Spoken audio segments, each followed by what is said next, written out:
Hi, I'm Rick Anthony, and welcome to the Someone You Should Know podcast, the podcast that focuses on musicians, authors, and interesting people. We like to say we're making a difference one artist at a time. So sit back, have a cold one, and get ready to meet someone you should know. Welcome to the Someone You Should Know podcast. I'm Rick Anthony. Some of the biggest movies of the 1980s featured the late, great Patrick Swayze. From the movie Ghost to Roadhouse to Point Break to Dirty Dancing, Swayze was box office gold.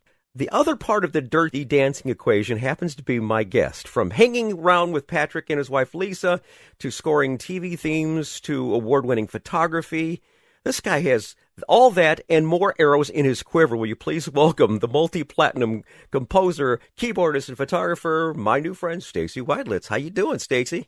Thanks for having me. Humble beginnings. Where did you grow up, and what led you to a life in the arts? Well, I grew up on Long Island in Plainview, New York. Okay. And I think the arts were kind of predestined in a way because my mother was a trained actress and very involved in community theater on Long Island, which I was then, of course, exposed to at an early age through her. My father had studied commercial art and went into packaging design and all this, but there was always a lot of the arts in the house. Right. My mother was a huge fan of folk music and show tunes, and my father was a big fan of classical music and jazz. So it was this soundtrack of so many different genres. And then, when I was getting of age, then I got into, rock music and pop and all sorts of things. So it was around, but my initial musical foray was a complete disaster because in fourth grade, when you could start the band program, I signed up for it, and I was assigned the flute, which I did not want. And it was sitting in the room with the band director, and I could not make heads or tails of it. I couldn't. The written music didn't make sense to me, because it's this thing that you're holding. Right, yes. And all about the fingerings, and it just, so after about a month and a half of struggling, the teacher, Mr. Severoli, I'll never forget him, sent me home with a note to my parents saying, please return Stacy's flute to the rental agency as I'm dropping him from the band program because he exhibits no musical ability whatsoever. So, which was, that'd be nice to have that note to put, to actually send it back to him. My mother gave him his comeuppance years later. Oh, my Lord. But then what happened was my father had picked up an old piano. Mm-hmm. And my brother and I would pick out tunes by ear, just right, one finger. And then my cousin got stranded at our house in a snowstorm with his mother, my aunt, and he was a child prodigy classical pianist. Oh, my goodness. And so he was about 14 at the time, and I was maybe 8, and he was sitting at this beat-up piano playing Chopin and all this, and it was absolutely enthralling. And then he said, let me see if I can teach you something. So he taught me how to play chopsticks, like in a couple of minutes. And then there was a method book. Yeah. Let's see what I can teach you. And he showing me the musical staff, which on the flute made no sense. Uh-huh. And he said, you see that spot with the line through it? That's middle C. And he pointed to it and played it on the piano. And I looked and I said, oh, it suddenly made sense. Right. And so after about an hour, he ran upstairs and told my parents that I needed piano lessons because we had gone through the first 10 weeks of lessons in an hour. And so all right.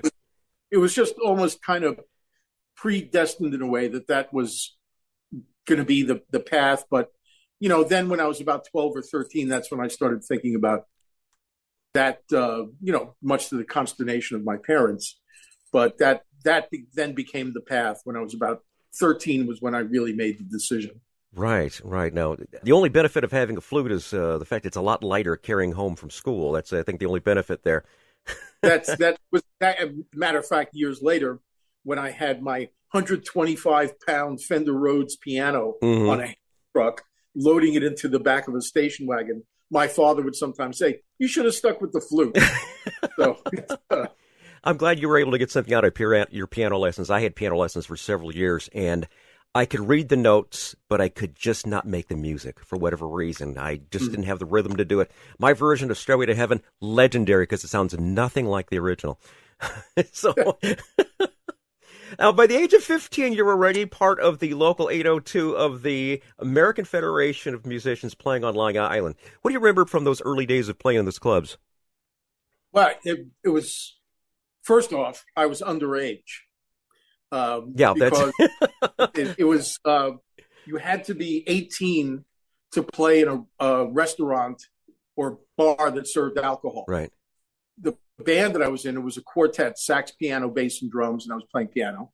And we auditioned for this club, and the manager, of course, this was Long Island in the 70s, early 70s, so everything was mafia owned. And the manager of the club, said, "You guys are really good." And then he looked at me and he said, "You look a little young." And the other guys, and the manager said, "I don't care how old he is. I just need a piece of paper saying he's 8." Mm-hmm. And, I went home a little disappointed. My father said, "How did it go?"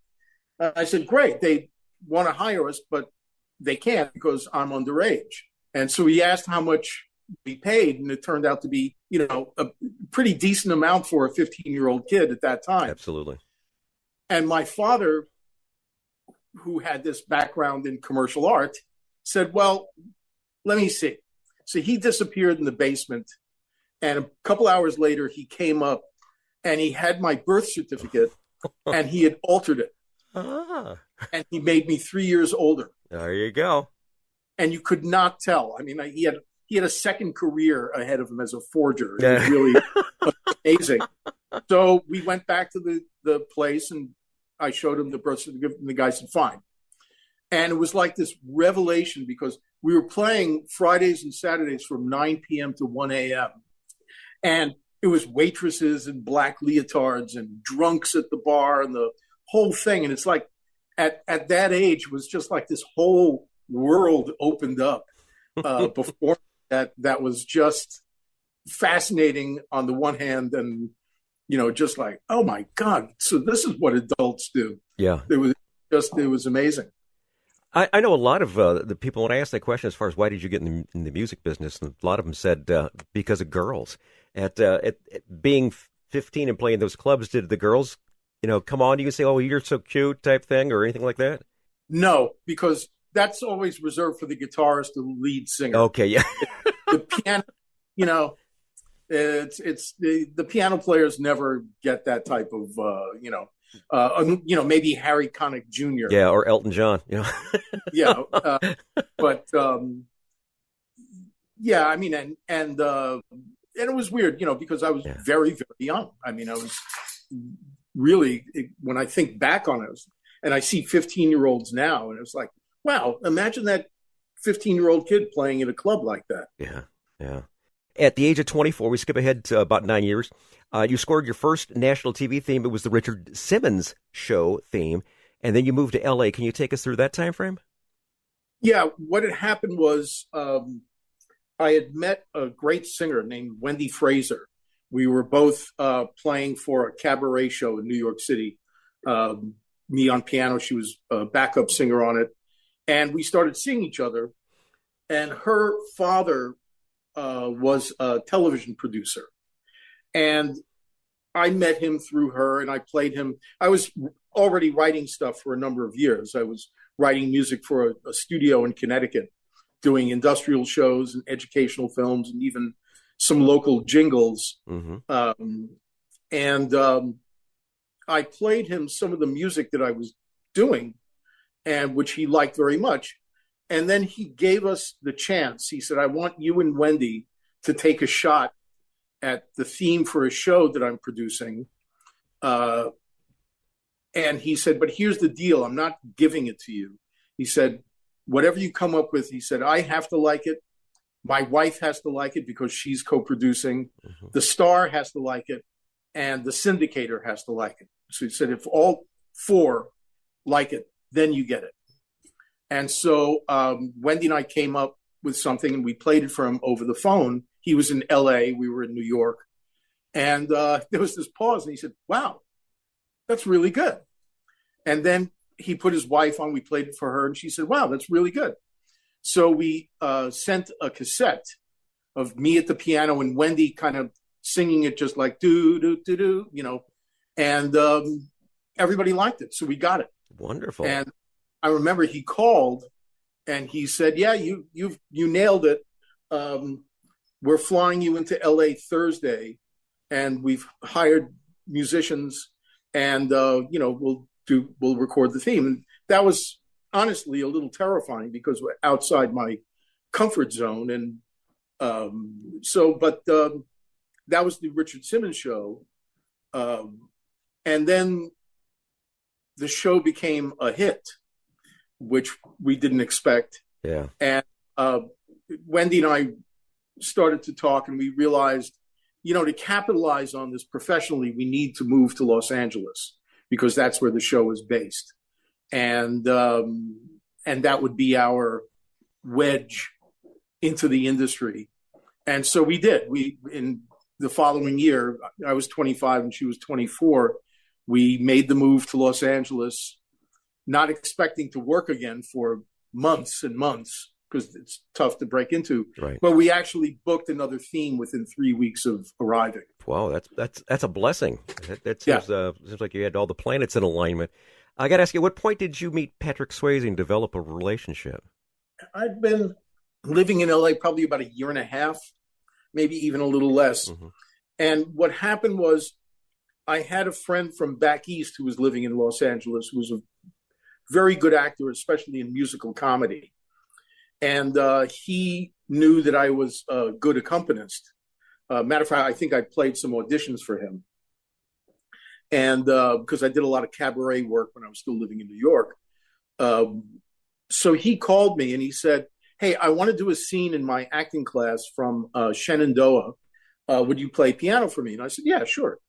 So we rehearsed it, and we did it in the class, which was called the Beverly Hills Playhouse.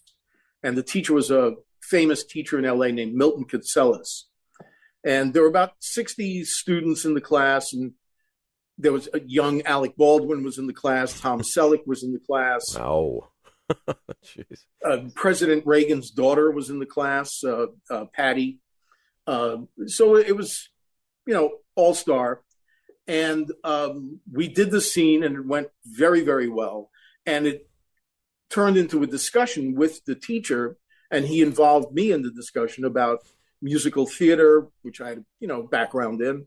And the class took a break afterwards. So I'm like gathering up the music, and this guy came over to me and he said, hi, I'm Buddy. He had the kind of this husky Texas drawl. Mm-hmm. And he said, I really like you playing and what you were saying about theater and all this.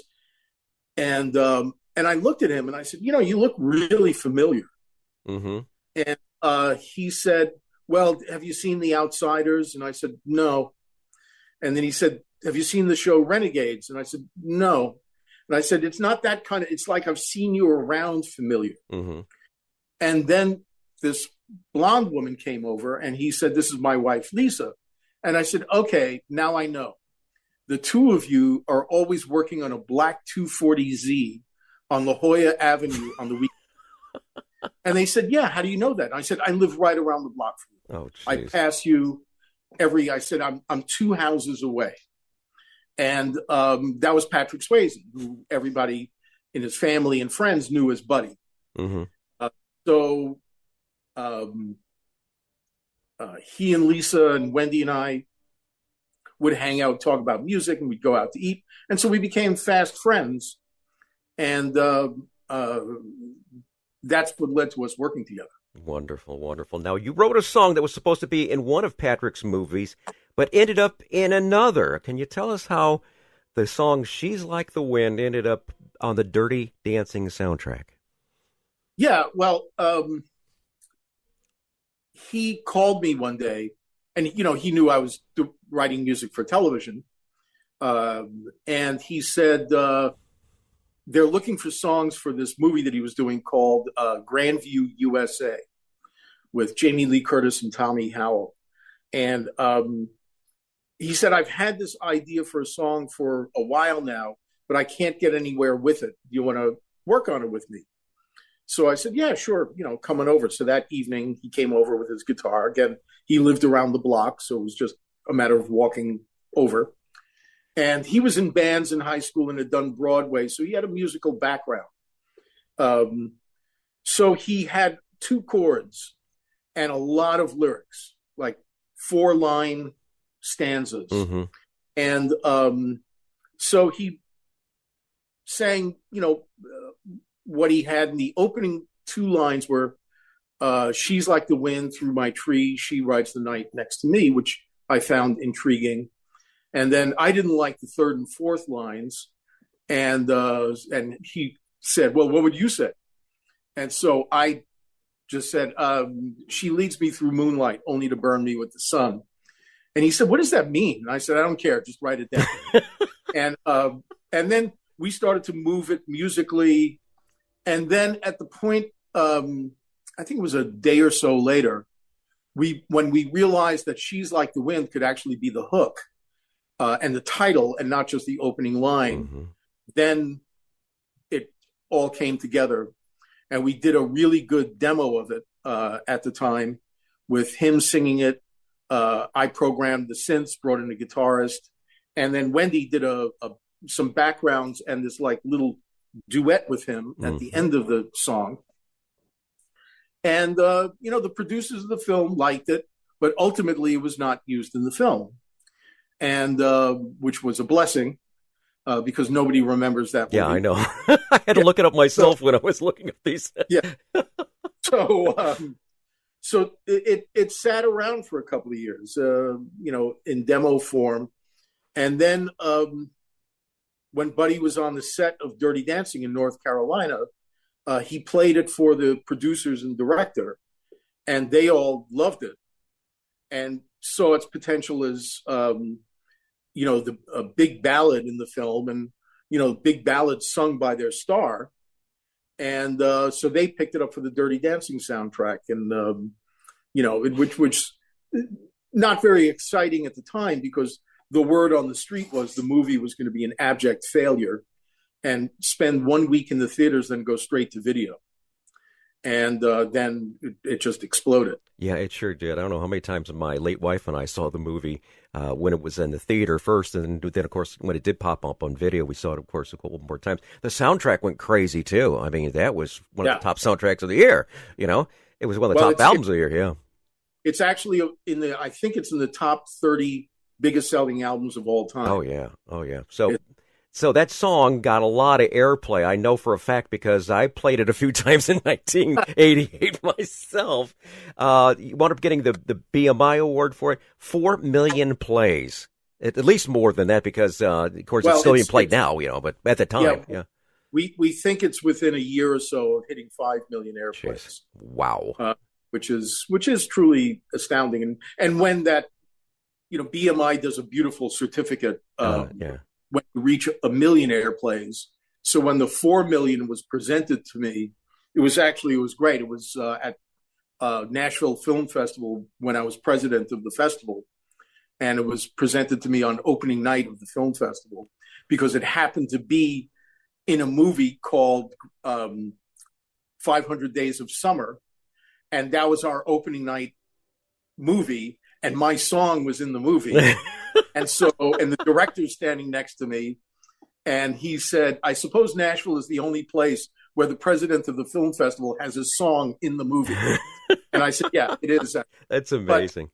But anyway, David Preston from BMI presented me the award, and he told the audience that they did some calculations, and if you played She's Like the Wind 4 million times in a row, it would take over 29 years.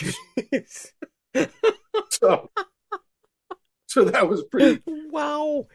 I was like, wow. No, so, I And I understand that Patrick delivered your platinum record in a limo. What was the story about this? Yeah. Well, it was also amazing because, I remember getting the call from Michael Lloyd, who produced our song and a bunch of the other stuff from Dirty Dancing. And he called me and he said, "Hey, you're getting a gold record for the soundtrack." And this is before our song was released as a single. And I said, "Oh, great. I've never gotten a gold record." Then I don't know, a week and a half later, I called him and I said, "Well, how does it work? I mean, do they send me the gold record? Do I go to?" And he said, "Oh, you're not getting a gold record." And I said, "What do you mean?" And he said, "Well, now you're getting a platinum record." And I said, "You're kidding. It went from 500,000 to 1 million that fast." And he said, "Last Sunday, the album sold 280,000 copies." And he said, "We're riding something that we have no idea where this is taking us." And so when we finally did get our platinum records, it had gone triple platinum at that point. Mm-hmm. And so I was still living on my old street in LA, Orange Street.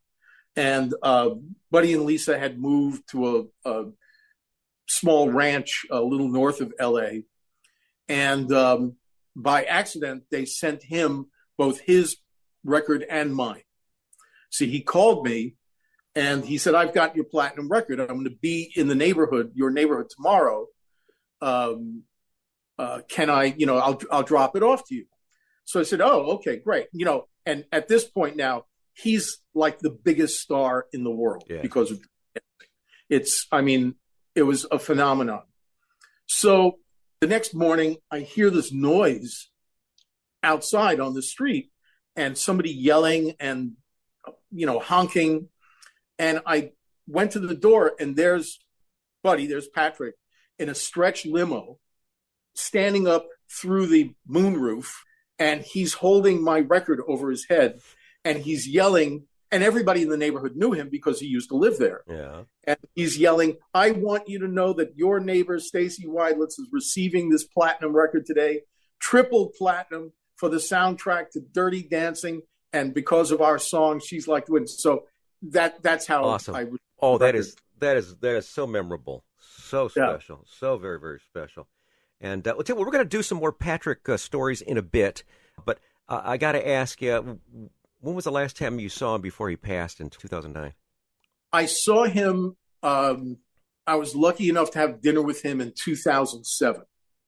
So about a year and a half before he died. And he was at their ranch that I mentioned before with Lisa. Lisa was there and his brother, Donnie. And he was still in pretty good shape at this point. I mean, he was sick and he was going through treatments, but he was in very good spirits. He had started working again on a TV show, amazingly. And but it was good. I'm glad I had a chance to see him. And before, he really started to go downhill. Mm-hmm. It's very, very, very sad because he's so well respected in the film community and music community and so many different things that he's touched people through the years. He's not a bad dancer either, as a matter of fact. Yeah. Now, before we continue, I hope you're enjoying the podcast. I want to thank Buzzsprout, whose services get us on all of the platforms. We thank them so very much. So blessed to reach over 2,750 cities in 102 countries around the world. And want to salute a couple new ones: Dothan, Alabama; Marathon Key, Florida; Boussard, Quebec, Canada; and Arequipa, Peru. That's definitely a new one. Someone You Should Know podcast, heard wherever quality streaming audio is available. Thanks for listening. We're speaking with the multi-platinum composer, keyboardist, and photographer Stacy Widelitz about his involvement with Patrick Swayze and the movie Dirty Dancing and such. And okay, I see a platinum album behind you there. Is that with looks at least 11 times platinum? I'm seeing. Is it? That's 11 times, and 11. I found out that in 2022 or 23, and fairly recently, it hit 14 million. So It's been recertified. That's just U.S. sales, not international. So I'm going to order up a new one. But so this is the 11 times platinum. Awesome. I love it. I absolutely love it. Now, I mentioned earlier that your first actual TV theme was the Richard Simmons Show theme. I know you've run a couple ones. I think it was the first season of Beverly Hills 90210. Could you tell us some of the other you actually scored the themes to? Yeah, well, it's not just the theme. When you're doing scoring work, you're writing the dramatic music to picture. Oh, okay. All right, very good. Which is actually, I joked about it that songwriting was a hobby and my day job was scoring work because that's what I really went to LA to pursue. But we did a lot of shows. I did the revival of That Was the Week That Was for, I think it was NBC or ABC. But that was a lot of fun because I got to work with Anne Bancroft on that show. And she was absolutely a wonderful person. And I got to play piano for her. You mentioned Beverly Hills 90210. I scored a lot of those episodes, but the very first theme for that show, which you can only hear, I believe, in the pilot, and you can find it on YouTube. The original theme for the show was co-written by me and Jeff Skunk Baxter. We had been teamed up, became fast friends. And I remember we were writing the theme and I said to him, he said, yeah, I think we could use saxophone on this. And so I said, oh, okay, great. I know a couple of good session players. And he said, no, I'll call Edgar. Edgar who? And he said, Edgar Winter. And I said, you're just going to call Edgar Winter, I'm forgetting that he's Jeff Skunk Baxter. Yeah. So, of course, Edgar Winter. And so we had Edgar Winter play sax on it. That was a thrill for me because I was a huge fan of his. Johnny, his brother, is still one of my favorite guitarists of all time. So that was a lot of fun. How did you meet Skunk to start with? My agent actually set us up. I was, by 1988, I was with the William Morris Agency. Mm-hmm. And my agent was thinking of different ways to, different types of collaborations. And so he said, what about working with Skunk Baxter? And I, of course, knew, who he was and was a huge admirer of his work with both the Doobies and Steely Dan. So, we all had lunch and we actually got a show fairly quickly called TV 101, short-lived show on CBS. Mm-hmm. And we worked together well, and we had a great time just, hanging out and doing stuff. And we found that we both had a great love of history, of the English language, and good Scotch whiskey. So, and cigars also. We did another show together called South of Sunset, which was a terrible show starring Glenn Frey of the Eagles. Mm-hmm. Then we did the theme for the pilot of 90210. But we did some other stuff too. We actually played live together at the China Club behind a singer named Terry Garrison. We did 4 or 5 shows with her. And that was the absolute best live experience I ever had. Wow. It was a great day. Wonderful. It was really fun. Yeah. I want to ask you next about some of the made-for-TV movies that you're involved with, and you've even got an Emmy nomination for ABC's World of Discovery. Your thoughts on getting an Emmy nom and also doing TV shows?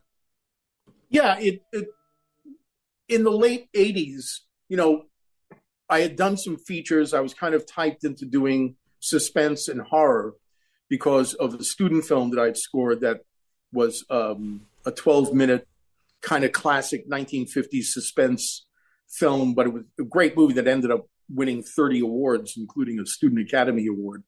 And that got me picked up by First Triad Artist and William Morris. And there was a trend in the late 80s in film music that they started to hire rock stars. That's when Hans Zimmer started to get work, and Danny Elfman and those people. And I was not a rock star. I was composer, and I studied for it and all that. And we started to make it transition more into composing for television, which was, fine. It's very lucrative at the time, very high pressured because of the deadlines. But I did 90210. I did a number of episodes of a show that I absolutely loved called Erie, Indiana for NBC. I remember that show. I Yeah. remember my daughter used to love that show back when it came out. Yeah. I believe that was the inspiration for the show Stranger Things. believe, yeah, strong. I believe it. Yeah.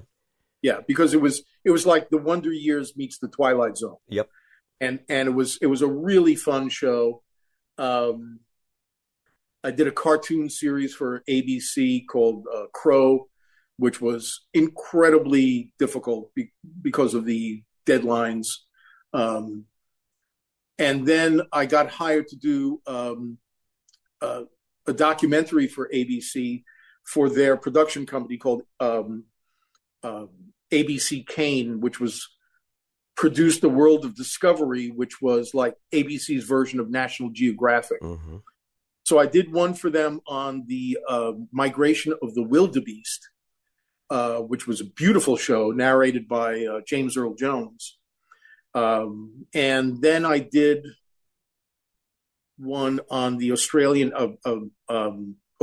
outback, and then an emergency one that I did for them where on orangutans, and they had to drop the score that they had recorded in London because it was just terrible. And so I had to rescore that show in 10 days, which was a bear. And then I did a show for them on the black rhinoceros called The Last Charge of the Rhino. And I got a call from the production company one morning saying, congratulations on the Emmy nomination and I said, for what? And he said, for Last Charge of the Rhino. And so I said, oh, the show was nominated for an Emmy. And he said, no, you were nominated for an Emmy. I love it. And I said, nobody tells me anything, so it was a lot of fun. So awesome. that was, and as my agent, Joel, who's still a close friend, said to me at the time, he said, now forever on your resume, it's going to say Emmy-nominated composer. There you go. I love that. That's great. Well, another thing that this Emmy-nominated composer has done is you've also made the transition into photography.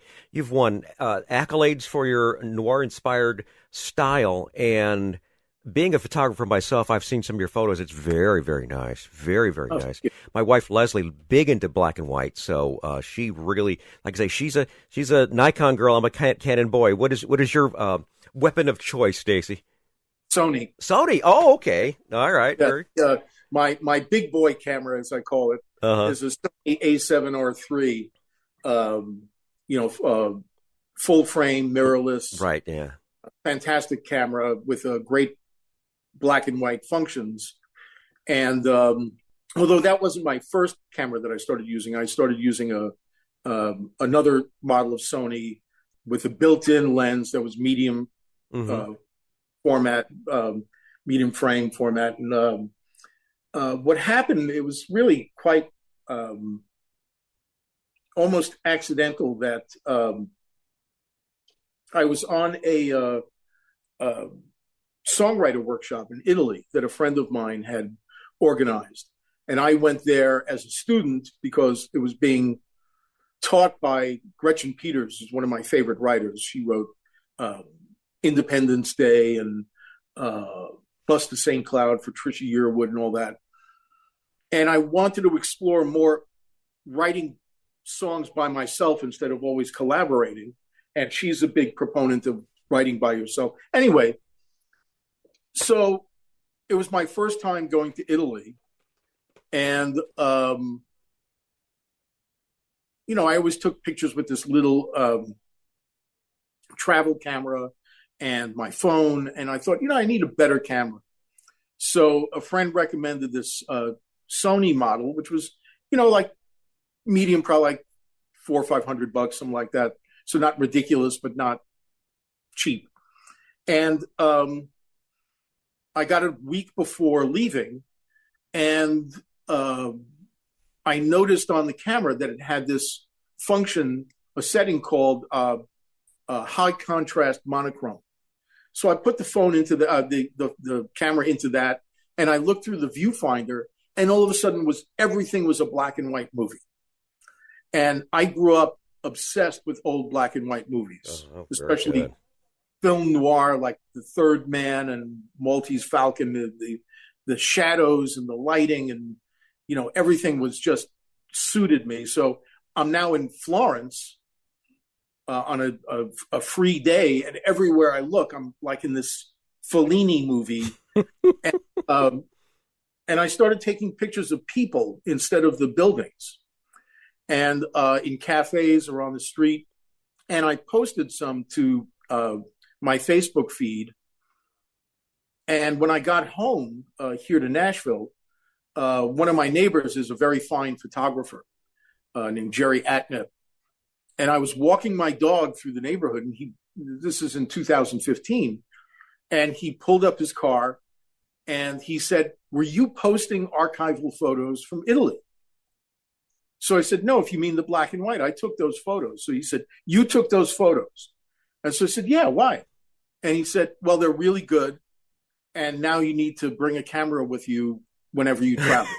I love it. I love it. And I did, and I took his advice. And then by 2018, I'd been to Havana, done some other traveling, and then I went back to Italy. And when I came back, I wanted a couple of photos printed out just to see what they looked like, not on a computer screen. Mm-hmm.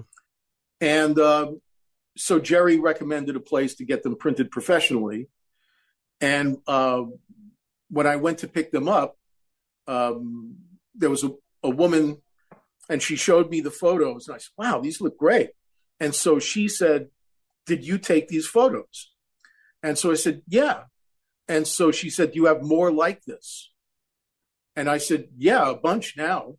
And she said, "Okay, there's an art store around the block. Go there, buy a portfolio, and start getting more of these printed and start filling a portfolio, because we think you're onto something." And I did. I took her advice, and that turned into me getting my first show in Nashville in 2019. Nice. Because I showed the portfolio to a gallery owner that I knew, and she flipped out, and she said, we're doing a show. And so I've had 4 shows now, including at Nashville Airport, making plans for a 5th show downtown Nashville.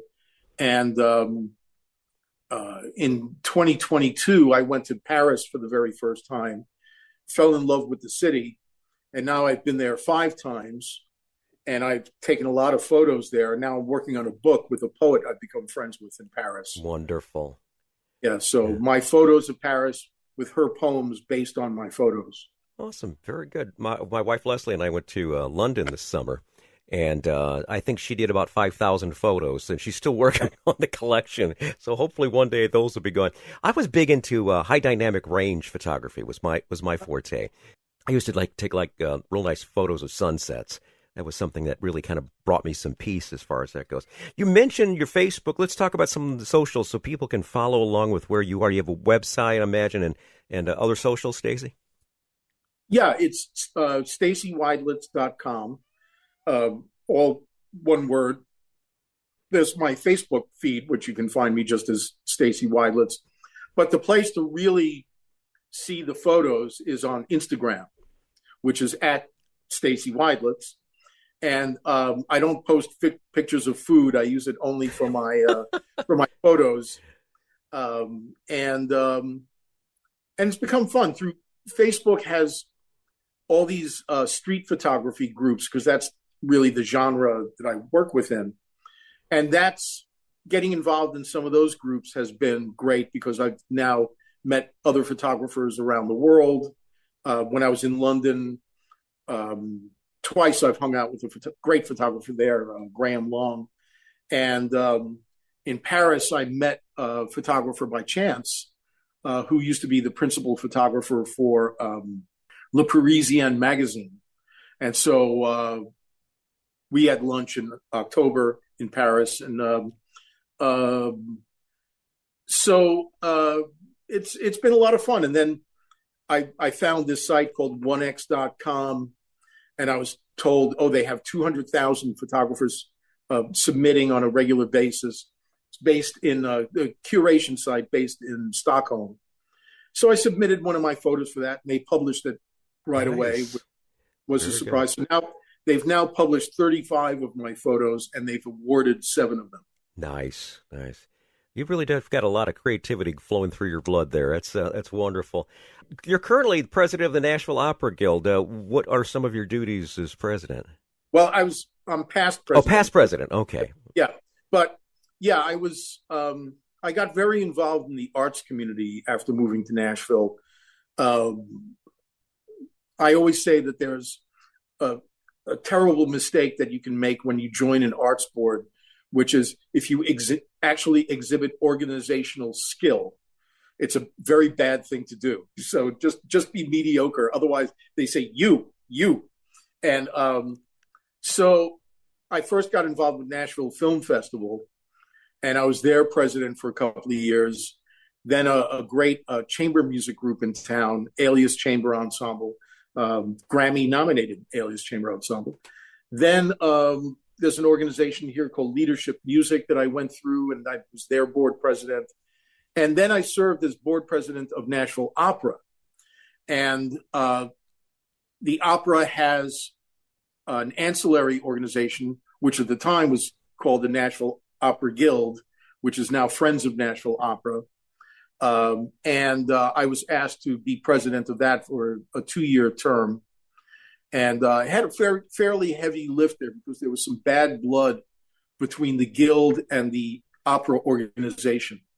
So because I had experience in both, my mission was to kind of heal those wounds, which I did, And so, and it's very nice. The what's now Friends of Nashville Opera is actually presenting me an award in a couple of weeks for what I've done for them at their big fundraiser. So it's been fun. It's been an interesting journey just for leadership positions. I live in Oak Hill, which has its own little mini government, and I was a commissioner in Oak Hill for 4 years. Awesome. And definitely staying busy. My goodness, I like that. I really well, do. I get bored easily, so that's everybody. We've been speaking with Emmy-nominated, multi-platinum composer, keyboardist, and photographer Stacy Widelitz. Before we go, Stacy, can you share one more Patrick Swayze moment that kind of really stands out as really captures his personality? Yeah, well, there are many, but there's one that was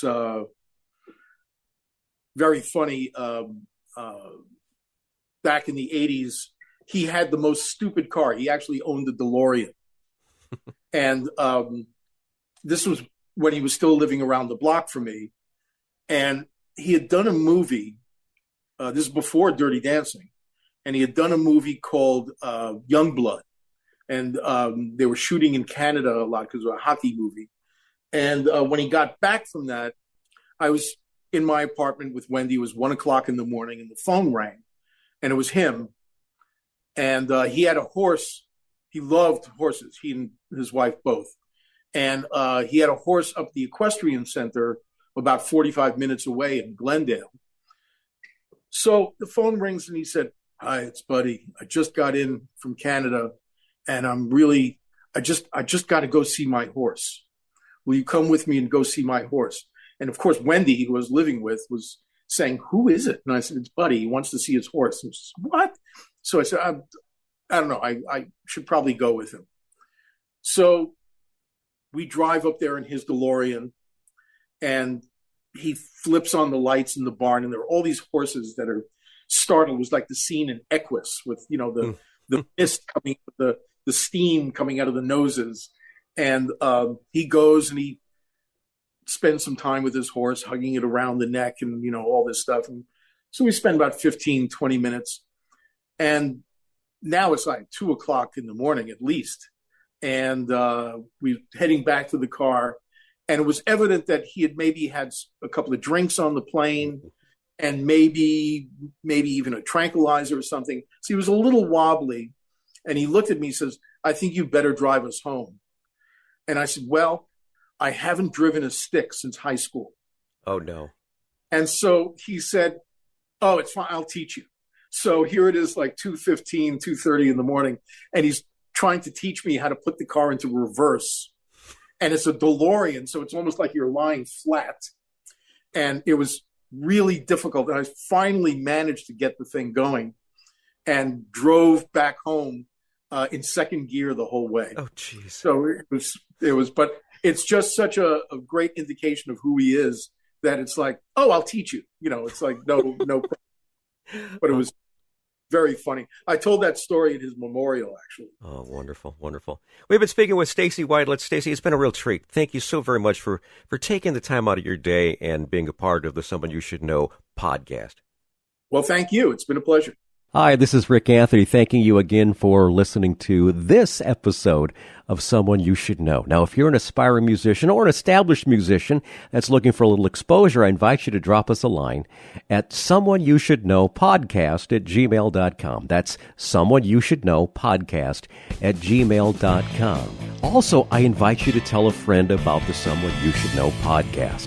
I thank you for tuning in this time, and I invite you to check us out next time on the Someone You Should Know podcast, because you never know who's going to show up. Until next time, remember, God loves you, and so do I.